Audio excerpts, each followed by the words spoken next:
Hi everybody, today we'll talk about how to fix or how to solve your Mobizen app. To know how to find a solution about Mobizen app, you should just go to settings.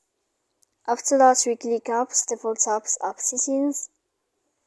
Here we'll enter to the window of Mobizen and we click here.